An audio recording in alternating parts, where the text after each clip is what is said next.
The moment she stepped into the spotlight, the story was framed as a test of intimidation.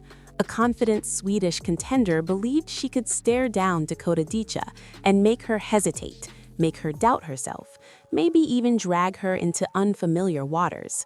On paper, the argument sounded convincing. More rounds lobbed, more fights endured, more experience accumulated over time. But combat sports have never cared much for paper logic. What unfolded instead was a reminder that momentum, timing, and sheer ferocity can erase years of experience in a matter of minutes. Dakota did not just answer the challenge, she dismantled it in a way that left audiences stunned and opponents visibly shaken, setting the tone for what would become one of the most terrifying runs in women's MMA. By 2022, the British-Bulgarian striker had already begun to separate herself from the pack. Signing with the Professional Fighters League was not a quiet move, and she made sure it stayed that way. 2 first-round knockouts arrived in brutal fashion, the kind that instantly change how a fighter is spoken about. This was not a prospect being eased into the spotlight. This was a problem being unleashed. Just 1 year later, the stakes climbed even higher as she entered the PFL Europe tournament, where a life-changing prize waited at the end.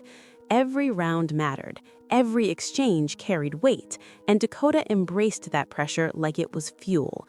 Her quarterfinal performance against Malin Hermansen added another layer to her growing reputation. Known primarily as a striker, Dakota showed she was far more complete than critics assumed. When the fight hit the mat, she did not panic or scramble recklessly. She methodically locked in a rear naked choke, forcing the tap and securing the first submission win of her career. It was a statement that echoed loudly through the division. She could knock you out, she could break you down, and now she could finish you on the ground. There were no safe zones left. That momentum carried straight into Paris, where she faced Cornelia Holm, a seasoned grappler with a reputation for grinding opponents into exhaustion. Holm carried herself with supreme confidence, openly suggesting that Dakota would not survive into the later rounds. The tension during their face-off was unmistakable, a clash of belief systems as much as fighting styles. When the cage door closed, Dakota immediately took control of distance, snapping jabs and firing kicks to test reactions. Holm wasted no time shooting for takedowns, trying to drag the fight into her world, but Dakota's preparation showed. She stuffed attempts, fought for wrist control, and punished every mistake with sharp knees to the body. As the rounds wore on, the narrative Holm had promised began to collapse.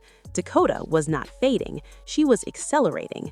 Early in the second round, a vicious right hand sent Holm stumbling, exposing cracks that only grew wider under pressure.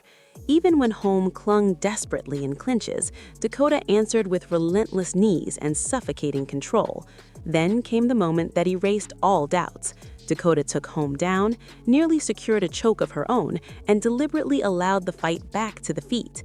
It was confidence bordering on cold-blooded calculation. In the final round, she unleashed a crisp combination followed by a devastating kick that ended the contest in cinematic fashion. The celebration that followed was not arrogance, it was confirmation. She was heading to the final, undefeated and unafraid. December 2023 in Dublin brought the biggest stage yet. Across the cage stood Valentina Scatizzi, an Italian fighter who dismissed Dakota's rise as hype and attempted to impose herself through intimidation. The contrast in demeanor was striking. Where Scatizzi tried to project dominance, Dakota remained calm, focused, almost amused. When the fight began, Scatizzi charged forward aggressively, but that pressure played directly into Dakota's strengths. Clean right hands snapped her head back. A signature front kick stopped her momentum cold.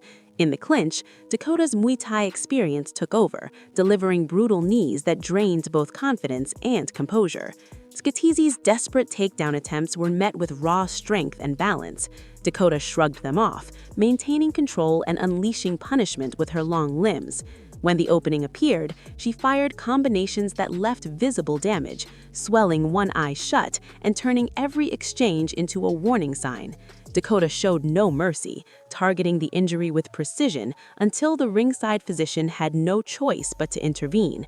The belt and the prize money followed, but the real reward was the message sent to the rest of the division. Attempts at bullying would be answered with violence. With dominance established, attention turned to an even greater test. A matchup against a fighter who had gone toe-to-toe with Valentina Shevchenko represented a new level entirely. Experience, composure, and elite grappling loomed as potential obstacles. But once again, Dakota approached the challenge without fear. She focused on leg kicks, disrupting movement and rhythm, while stuffing takedown attempts with increasingly refined defense. Each failed shot drained her opponent's options and confidence. As the rounds progressed, it became clear that this was not a passing of the torch moment, it was a takeover. Dakota flowed seamlessly between striking and defense, punishing every attempt to change levels and controlling the pace with a veteran's poise. This was not a highlight reel opponent, this was a proven contender, and yet she was being dismantled piece by piece. By the end of the first round, the fight was already slipping away, momentum firmly in Dakota's grasp. What followed was a masterclass in pressure and precision. Dakota sensed the finish and turned the heat up, landing elbows, combinations, and relentless offense that left no escape. It didn't matter how highly ranked the opponent was. When Dakota smelled blood, survival became nearly impossible. The performance was so one-sided, it sparked conversations few had dared to voice before. Were we witnessing the emergence of one of the greatest flyweights the sport has ever seen? In a single run, Dakota Dicha silenced doubters, punished arrogance, and redefined expectations. Fighters who believed experience alone could carry them learned a harsh lesson.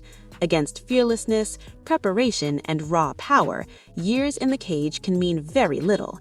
This was not just a winning streak, it was a warning. And now it's your turn to weigh in. Do you think Dakota is already the most dangerous flyweight in women's MMA today? Or does she still need one defining rivalry to cement her legacy? How do you see a future clash with the division's legends playing out? Let us know your thoughts in the comments.